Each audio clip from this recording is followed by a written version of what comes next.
Okay, good morning, everybody. Hope everybody is well. Happy Monday for those that are joining us live. Happy whatever day, week it is for you. Thanks so much for joining us. Welcome back to The Boost. Hope everybody enjoyed their holiday. If you didn't celebrate Passover, hope you enjoyed the week. Sorry we were off. And if you did, hope it was a wonderful holidays. But it's great to be back with you right now. And I want to jump in really in the area that I've been very much moved by. And it has very big, I believe, implications in life. You know, Passover is a holiday of the story. It's an amazing thing. You get together and you have one of the most iconic customs, rituals, rules, mitzvos of the year, which is the Passover Seder. Now, if you think about it, the Passover Seder, you would think, is about telling the story about the Exodus. The problem is that everybody knows the story about the Exodus. So, what's the point? Everyone who comes in, usually, and if they don't know, fine, that it works. But there are a lot of Seders in which everybody in the room knows the story. And in fact, we have a rule, a command to remember the story twice a day. So, what in the world are we doing? And the answer is that it's not about whether or not you know the story. It's about telling the story. That's what I want to do.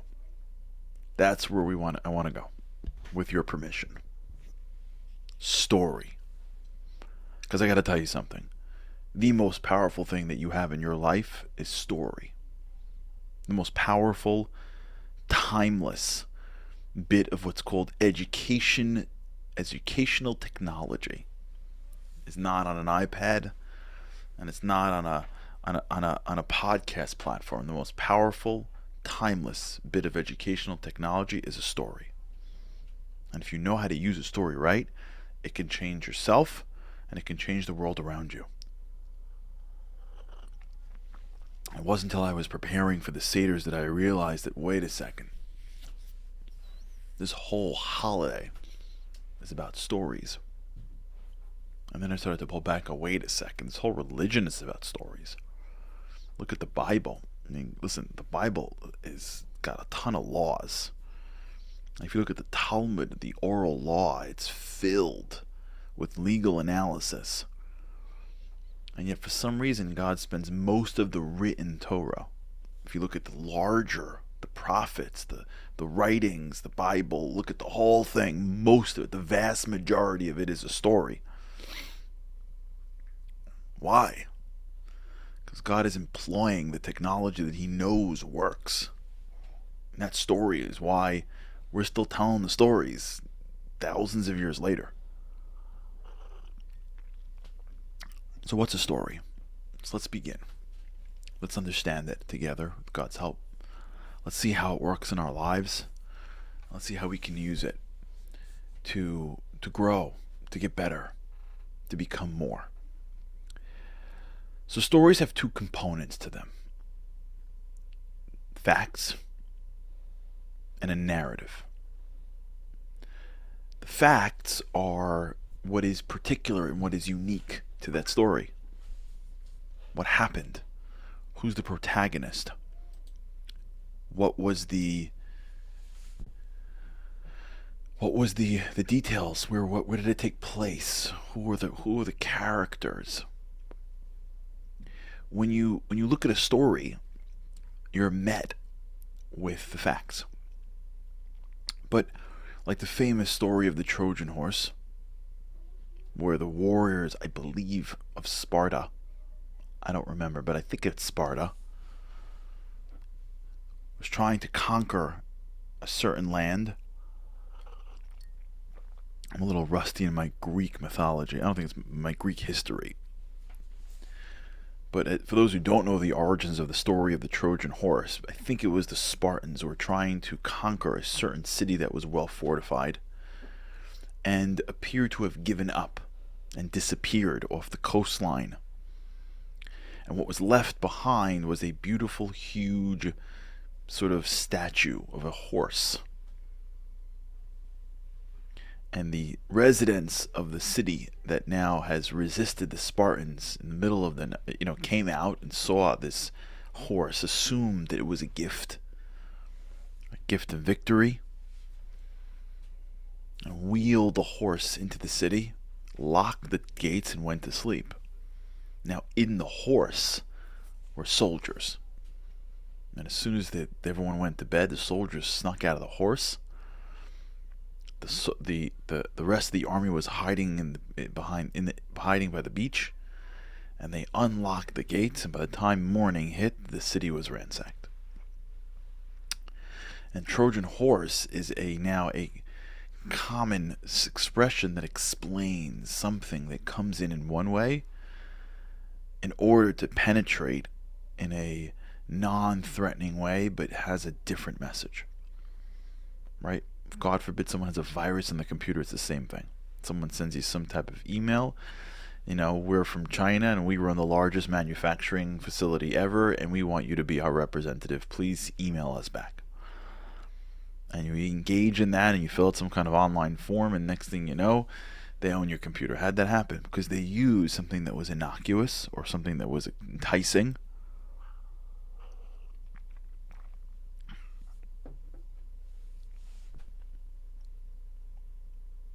and they hid within it something much different, something nefarious. You will let it in because it was innocuous, it was enticing, opportunity to make money. And once you open the doors, in came the Trojan horse, but underneath it was the soldiers that spread on the computer. What's a story? Well, a story is just that. It is information. It's facts. Here, there, this happened, that happened. When I was a kid growing up, there were 3 movies that I watched almost consistently. As a kid, I loved these movies.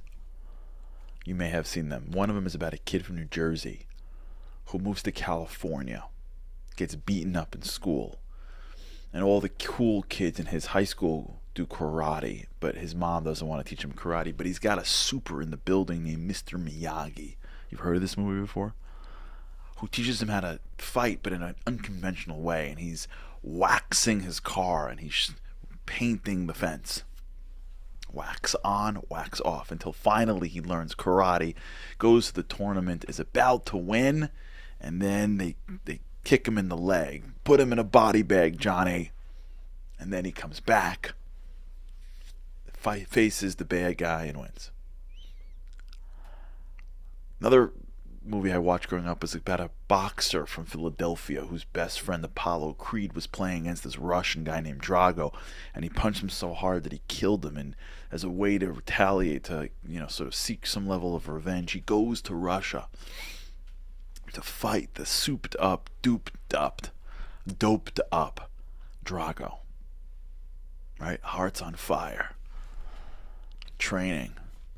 And just when you think he's going to lose, he comes back and he wins.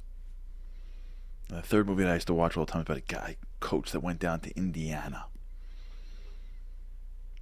Small school, good ball players, but can never get it together. And somehow found a way to make the team win, and it took them all the way to the championships.